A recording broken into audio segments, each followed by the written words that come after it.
दिल्ली की राजनीति के बाद देश की राजनीति की बात कर लेते हैं। सबको मालूम है कि राहुल गांधी भारत जोड़ो यात्रा कर रहे हैं, मगर भारत जोड़ो यात्रा के दौरान ही राहुल को लेकर विपक्षी दलों के बयान बताते हैं कि 2024 के चुनाव की सुगबुगाहट शुरू हो चुकी है।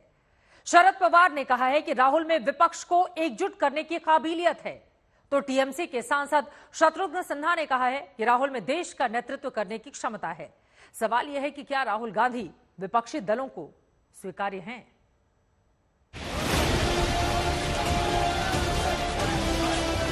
कोई भारत जोड़ो यात्रा का फायदा गिना रहा है, कोई इस यात्रा को विपक्ष की एकजुटता का जरिया बता रहा है, तो किसी को राहुल गांधी में पीएम बनने का दमखम नजर आ रहा है। तो क्या तमाम विपक्षी नेताओं के बयानों के बाद ये मान लेना चाहिए कि करीब करीब 3 महीने से चल रही राहुल गांधी की भारत जोड़ो यात्रा अब असर दिखाने लगी है? इस यात्रा के बाद अब दूसरे दलों के दिग्गजों को भी राहुल गांधी में बड़ी संभावनाएं नजर आने लगी हैं। सत्ताधारी पक्षाने एक सिंगल चळवळी वगैरे अशा प्रकारची भूमिका घेतली होती। राहुल गांधींचा तो वाढण्याचा दृष्टिकोन जो दूषित करण्याचं काम हा भाजपकडनं होत होता, त्याला एक उत्तर मिळालं। हा एवढा मोठा लमसा कार्यक्रम आहे, सोपा नाही।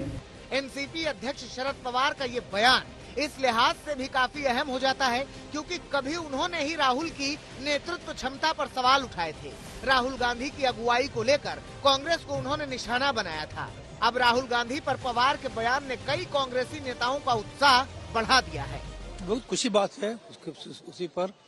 Day by day response is increasing. What you are telling right, beyond political limit, caste, communal, everything, everybody like Rahul Gandhi, they are all coming to greet him. लेकिन कोई दावेदार कभी नहीं कहता है कि मैं दावेदार हूँ। कोई ये नहीं कहेगा कि मैं मुख्यमंत्री का दावेदार हूँ या प्रधानमंत्री पद का दावेदार हूँ, लेकिन केवल दावा करने से तो कोई प्रधानमंत्री नहीं बन जाता है। और इस समय इस देश के अंदर विपक्ष में कम से कम 1 दर्जन प्रधानमंत्री पद के दावेदार हैं। टीएमसी सांसद शत्रुघ्न सिन्हा ने भी राहुल गांधी की तारीफ की और उनमें पीएम बनने की क्षमता वाली बात कही थी। हालांकि ये बयान खुद उनकी पार्टी को रास नहीं आया। टीएमसी सांसद शांतनु सेन का इसके जवाब में नया बयान आया।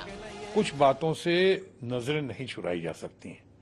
आपने जो भी देश में एक क्रांतिमय यात्रा जो हो रही है और खासकर यूथ आइकॉन राहुल गांधी की, जो आज देश में लोगों की और खासकर इस यात्रा की वजह से वो युवा पीढ़ी की इच्छा और अपेक्षा के प्रतीक हो गए हैं। आज एक पार्टी का प्रोग्राम के बारे में दूसरा पार्टी का कमेंट करना ठीक नहीं है। जो कोई भी शत्रुघ्न सिन्हा जी कहा है वो शायद उनका पर्सनल ओपिनियन होगा।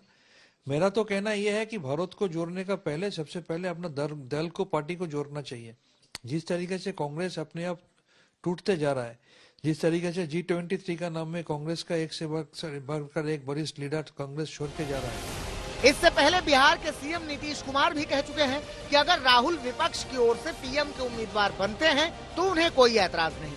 पूर्व मुख्यमंत्री ने कहा है कि राहुल गांधी 24 में विपक्ष की ओर से पीएम के पद के लिए उम्मीदवार होंगे। ठीक है, इसमें क्या है? हालांकि कांग्रेसी नेता राहुल की पीएम पद की दावेदारी जैसी कोई बात नहीं कह रहे हैं। परिणाम से ज्यादा यात्रा के मकसद की चर्चा कर रहे हैं। हमारे आलोचक भी अभी आज सकारात्मक बयान दे रहे हैं, अच्छा है। बयान अलग कह रही है और इसके इन बयानों के पीछे हमारा कोई हाथ नहीं है, वो अपने आप कर रहे हैं। 2023 की शुरुआत के साथ ही 24 चुनाव के समीकरण रचने शुरू हो गए हैं। विपक्ष एकजुटता के लिए जरूरी है कि किसी एक चेहरे पर राय बने, लेकिन राहुल के चेहरे पर कौन कौन साथ आएगा और कोई सिर्फ सियासी सपने दिखाएगा, ये तो आने वाला समय ही बताएगा। आज तक ब्यूरो।